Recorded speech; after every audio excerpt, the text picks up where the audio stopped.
2024 বৰ্ষত যি ছাত্ৰ ছাত্ৰীয়ে হায়াৰ ছেকেণ্ডেৰী এক্সাম পাছ কৰিছে সিহঁতৰ কাৰণে ভাল খবৰ আহি পৰিছে যে সিহঁতৰ এডমিশ্যন অপেন হৈ গৈছে কলেজত কেনেকৈ এপ্লাই কৰিব কেনেকৈ ৰেজিষ্ট্ৰেশ্যন কৰিব লাগিব সবিশেষ কম এইটো ভিডিঅ'টো স্কিপ নকৰাকৈ চাব আৰু শেষলৈ চাব আৰু বহুত কথা আছে যিবিলাক আপোনালোকে এপ্লাই কৰাৰ আগতে জানি লোৱাটো উচিত তো এইখন আপোনালোকে চাব পাৰে অফিচিয়েল নটিচ হয় হায়াৰ এডুকেশ্যনৰ ফালৰ পৰা দিয়া হৈছে গভটক আছামৰ তো এই নটিচটোত কোৱা হৈ আছে যে কেনেকৈ এপ্লাই কৰিব লাগিব বা কি প্ৰকাৰে আপোনালোকৰ এডমিশ্যনটো হ'ব সবিশেষ ইয়াত পইণ্ট ৱাইজ দিয়া হৈছে তো গোটেইকেইটা আলোচনা কৰিম ভিডিঅ'টো শেষলৈ চাব আৰু ভিডিঅ'টো যদি ভাল লাগে প্লিজ লাইক কৰি দিব আৰু এডমিশ্যনৰ ৰিগাৰ্ডিং যিবিলাক আপডেট আহি থাকে এইটো চেনেলত দি থাকিম তাৰ কাৰণে চেনেলটো ছাবস্ক্ৰাইব কৰি দিব এক নম্বৰতে দিছে যে আপোনালোকে যদি এডমিশ্যন ল'ম বুলি ভাবিছে 4 ইয়াৰ UG প্ৰগ্ৰামৰ কাৰণে বা 5 ইয়াৰ ইণ্টাৰগ্ৰেটেড মাষ্টাৰ প্ৰগ্ৰামৰ কাৰণে বা 5 ইয়াৰ্ছ ইণ্টাৰগ্ৰেটেড পোষ্ট গ্ৰেজুৱেট প্ৰগ্ৰামৰ কাৰণে তেনে ক্ষেত্ৰত আপোনালোকে এডমিশ্যনটো ল'ব লাগিব সমৰ্থ পৰ্টেলৰ থ্ৰু দি তো লিংক ডেছক্ৰিপশ্যন বক্সত দিয়া হৈছে তাত গৈ আপুনি ক্লিক কৰি সেইটো পৰ্টেলত গৈ আপোনাৰ এডমিশ্যন প্ৰচেছটো কমপ্লিট কৰিব পাৰে তাত গৈ আপোনালোকে প্ৰথমতে ৰেজিষ্ট্ৰেশ্যনটো কৰি ল'ব লাগিব আৰু যদি আপোনালোকে নাজানে ৰেজিষ্ট্ৰেশ্যন কেনেকৈ কৰে মই অলৰেডি ভিডিঅ' বনাইছোঁ আৰু এইটো চেনেলতে দিছোঁ আপোনালোকে গৈ চাই আপুনি ৰেজিষ্ট্ৰেশ্যনটো কমপ্লিট কৰিব পাৰে 2 নম্বৰ কৈছে student will get 6 options for program selection either in the same higher educational institutions or in different higher educational institutions তো এটা ষ্টুডেণ্টে 6টা অপশ্যন পাব 6টা প্ৰগ্ৰামৰ সিলেকশ্যনৰ কাৰণে অপশ্যন পাব হয়তো সেম কলেজত হ'ব পাৰে নতুবা আপোনাৰ বেলেগ বেলেগ কলেজতো হ'ব পাৰে 3 নম্বৰ দিছে students need to mark preference against the options of programs তো ষ্টুডেণ্টবিলাকে কি কৰিব লাগিব সিহঁতৰ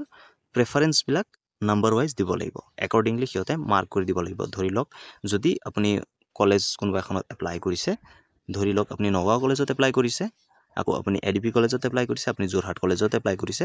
তেনে ক্ষেত্ৰত যোনটো কলেজৰ প্ৰেফাৰেন্স আপুনি আগত দিব তো সেইটো কলেজত আপোনাক প্ৰেফাৰেন্সটো দিব বা আপোনাক এডমিশ্যনটো দিয়াৰ ট্ৰাই কৰিব আৰু মেৰিট লিষ্টটো আপোনাৰ প্ৰেফাৰেন্স ৱাইজ প্ৰিপেয়াৰ কৰিব কলেজে তো ইয়াত দিছে যে এটা ষ্টুডেণ্টে যদি 95% পায় কলেজ A আৰু Bত এপ্লাই কৰিছে আৰু কলেজ Bত যদি ফাৰ্ষ্ট প্ৰেফাৰেন্স দিছে আৰু কলেজ A সেকেন্ড প্ৰেফাৰেন্স দিছে আৰু আন এটা ষ্টুডেণ্টে যদি 90% পায়ো কলেজ A আৰু Bত এপ্লাই কৰিছে কিন্তু কলেজ A ফাৰ্ষ্ট প্ৰেফাৰেন্স দিছে আৰু কলেজ B সেকেন্ড প্ৰেফাৰেন্স দিছে তেনে ক্ষেত্ৰত 2 নম্বৰ ষ্টুডেণ্টটোৱেহে কলেজ A মেৰিট লিষ্টত অহাৰ চান্সেছটো বেছি থাকিব যদিও তাৰ 90% হয় ঠিক তেনেদৰে আপোনালোকৰ প্ৰেফাৰেন্সখিনি আপোনালোকে স্মাৰ্টলি দিব ভাবি চিন্তি দিব আৰু যদি এডমিশ্যনত কিবা প্ৰব্লেম পায় কমেণ্টত জনাই দিব ডেফিনেটলি মই আপোনালোকক হেল্প কৰি দিম ABC ID এইবিলাকো লিংক কৰিব লাগিব তো তাৰ কাৰণে মই অলৰেডি ভিডিঅ' বনাইছোঁ চেনেলত গৈ আপোনালোকে চাই ল'ব পাৰে তো ইয়াত যিকেইটা বহুত ইম্পৰ্টেণ্ট টপিক হয় মই সেইকেইটাই আপোনালোকক কভাৰ কৰিছোঁ 7 নম্বৰত দিছে যদি আপুনি এডমিশ্যনটোৰ কাৰণে যোগ্য হয় বা আপোনাৰ মেৰিট লিষ্টত নাম আহে তেনে ক্ষেত্ৰত আপুনি এটা URL পাব আপোনাৰ ৰেজিষ্টাৰ্ড মোবাইল নাম্বাৰত বা ইমেইল IDত তো তেনে ক্ষেত্ৰত আপুনি সেই URLত ক্লিক কৰি লগ ইন কৰি আপোনাৰ যিটো এডমিশ্যন হয় সেইটো কনফাৰ্ম কৰিব লাগিব 8 নম্বৰত কৈছে যদি আপুনি আপোনাৰ এডমিশ্যনটো কেনচেল কৰিব বিচাৰিছে তেনে ক্ষেত্ৰত মেৰিট লিষ্টৰ প্ৰথম দিনেই আপোনালোকে নিজে কেনচেল কৰিব পাৰে তেতিয়াহে আপুনি বেলেগ এটা ইনষ্টিটিউটত এডমিশ্যনটো ল'ব পাৰিব 10 নম্বৰত কৈছে যদি আপোনালোকে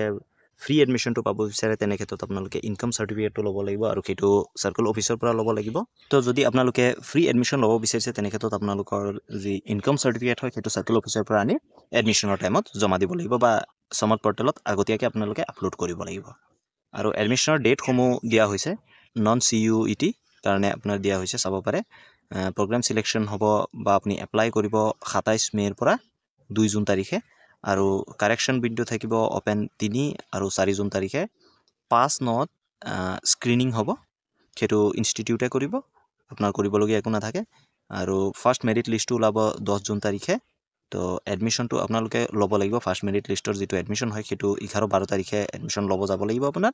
আৰু 13 জুন তাৰিখে সেকেন্ড মেৰিট লিষ্ট ওলাব 14-15 আপোনাৰ এডমিশ্যনটো ল'ব লাগিব যিকেইটা সেকেন্ড মেৰিট লিষ্টত নাম আহিছে আৰু 16 জুন তাৰিখে থাৰ্ড মেৰিট লিষ্ট ওলাব আৰু 18-19 তাৰিখে এডমিশ্যন কেইটা ল'ব লাগিব আৰু স্পট এডমিশ্যন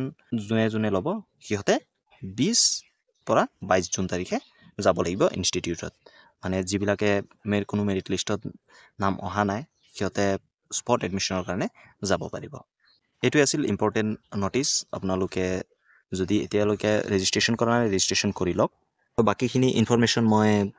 লাহে লাহে দি থাকিম আপোনালোকে চেনেলটো ছাবস্ক্ৰাইব কৰি থ'ব ভিডিঅ'টো আপোনাৰ বন্ধু বান্ধৱী সকলোৰে লগত শ্বেয়াৰ কৰি দিব ধন্যবাদ জয় অসম